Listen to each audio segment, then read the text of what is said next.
जय श्री कृष्णा दोस्तों, मेरा नाम है गीतांजलि। आप मेरे साथ श्रवण कर रहे हैं श्रीमद् भगवद गीता श्लोक 3। पश्चेतां पाण्डुपुत्राणम् आचार्य महतिं जमुं व्यूढं द्रौपदपुत्रेण तव शिष्येण धीमता। इस श्लोक में दुर्योधन अपने गुरु द्रोणाचार्य को कह रहा है कि हे गुरुदेव, द्रुपद पुत्र धृष्टद्युम्न आपका ही बुद्धिमान शिष्य है, जिसने पांडव पुत्रों की बड़ी भारी सेना की व्यूहकार रचना की है। व्यूहकार का मतलब है एक ऐसा व्यूह जिससे उस सेना में घुसना असंभव हो। अगर कोई उसमें घुसने में सफल भी हो जाता है तो कभी भी बाहर ना आ सके। इसकी वजह से दुर्योधन ने द्रोणाचार्य से पांडव सेना की कुशलता से व्यवस्थित सेना टुकड़ी को देखने के लिए कहा, जिसका नेतृत्व उनके सेनापति धृष्टद्युम्न कर रहे थे, जो राजा द्रुपद के पुत्र थे। वह भी द्रोणाचार्य के शिष्यों में से एक थे।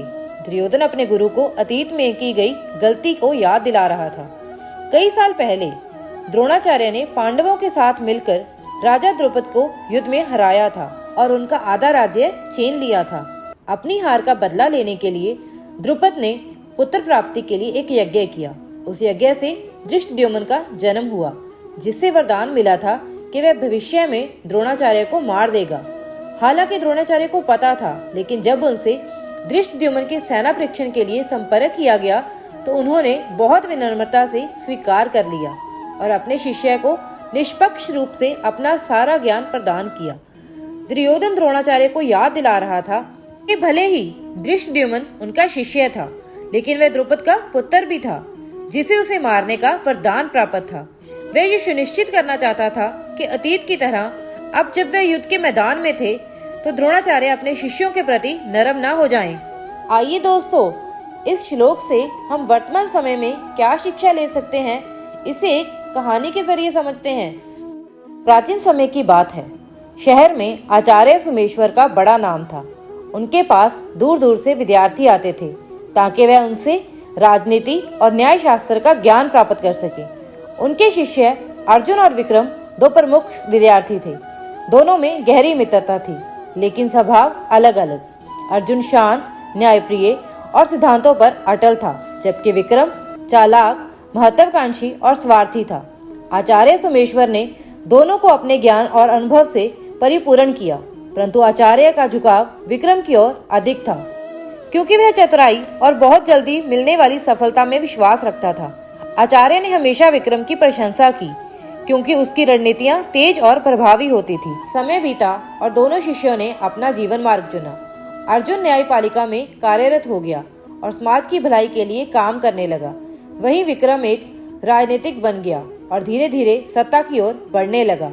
विक्रम को सत्ता पाने का जुनून था और उसने गलत साधनों का सहारा लेना शुरू कर दिया।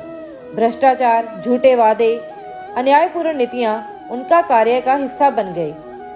इस बीच विक्रम ने एक बड़े चुनाव में खड़े होने का फैसला किया, परंतु उसके सामने अर्जुन खड़ा था, जो उसकी हर गलत योजना को चुनौती दे रहा था। समाज में यह चर्चा होने लगी कि अर्जुन न्याय और सच्चाई का प्रतीक है, जबकि विक्रम केवल स्वार्थ और सत्ता के लिए लड़ रहा है। एक दिन विक्रम चुनाव से पहले अपने गुरु आचार्य सोमेश्वर के पास गया। वह जानता था कि आचार्य जी का समर्थन ही उसकी जीत की कुंजी है। विक्रम ने आचार्य से कहा, गुरुदेव, अर्जुन ने एक बड़ी सेना खड़ी कर ली है, जो मेरे हर कदम का विरोध कर रही है। लेकिन देखिए मेरी सेना कितनी मजबूत है। आपके सिखाए गए रणनीतियों से मैंने इसे संगठित किया है। अगर आप मुझे आशीर्वाद देंगे और मेरा समर्थन करेंगे तो मैं इस चुनाव को जीत जाऊंगा। विक्रम ने यहाँ उसी तरह अपनी सेना का बखान किया, जैसे भगवद गीता के अध्याय 1 श्लोक 3 में दुर्योधन ने अपनी सेना को गुरु द्रोणाचार्य को दिखाया था और उनसे समर्थन मांगा था। जैसे दुर्योधन ने अपने गुरु द्रोणाचार्य से कहा था कि देखिए आपका ही शिष्य धृष्टद्युम्न ने पांडवों की सेना का नेतृत्व किया है, लेकिन मैं जीतूंगा अगर आप मेरा साथ देंगे। उसी तरह विक्रम ने भी आचार्य जी से कहा, आपका शिष्य अर्जुन मुझे चुनौती दे रहा है, परंतु अगर आप मेरा समर्थन करेंगे तो मैं विजयी हो जाऊंगा। आचार्य सोमेश्वर ने कुछ पल सोचा और भले ही उन्हें पता था कि विक्रम गलत रास्ते पर है, उन्होंने विक्रम को समर्थन देने का निर्णय लिया। आचार्य जी ने कहा, विक्रम, तुम मेरे चतुर शिष्य हो। तुम्हारी सेना और रणनीति सब कुछ जीतने के योग्य है, मैं तुम्हारे साथ हूँ। आचार्य जी का समर्थन मिलते ही विक्रम ने चुनाव जीत लिया। जनता ने आचार्य जी की बात पर विश्वास किया और अर्जुन हार गया। अर्जुन के भीतर एक गहरी निराशा थी। उसे अपने गुरु से इस प्रकार के पक्षपात की उम्मीद नहीं थी। उसने गुरु से मिलने का निर्णय लिया। अर्जुन ने आचार्य जी से कहा, गुरुदेव, क्या आप सच में मानते हैं कि विक्रम सही था? क्या आप नहीं जानते कि उसने जनता को धोखा दिया और भ्रष्ट साधनों का सहारा लिया? आपने सत्य का साथ क्यों नहीं दिया? आचार्य जी ने गहरी सांस ली और कहा, अर्जुन, दुनिया अब बदल गई है। आज की रणनीति में जीत ही सब कुछ है और विक्रम की चतुराई उसे जीत दिला सकती थी। मुझे लगा कि उसका साथ देना ही सही होगा, क्योंकि वह भविष्य में और भी ताकतवर बन सकता है। लेकिन विक्रम सत्ता में आने के बाद और भी भ्रष्ट और निर्दयी बन गया। उसकी नीतियों ने समाज को विभाजित कर दिया और जनता के बीच असंतोष फैलने लगा। धीरे धीरे उसकी सत्ता पर पकड़ ढीली होने लगी और वह अत्यंत अपने ही गलत कामों के कारण गिर गया। आचार्य सोमेश्वर, जो एक समय में आदर्श और सम्मानित थे, अब समाज में आलोचना के शिकार बन गए। लोगों ने उन्हें सत्ता के सामने झुकने वाला गुरु कहना शुरू कर दिया।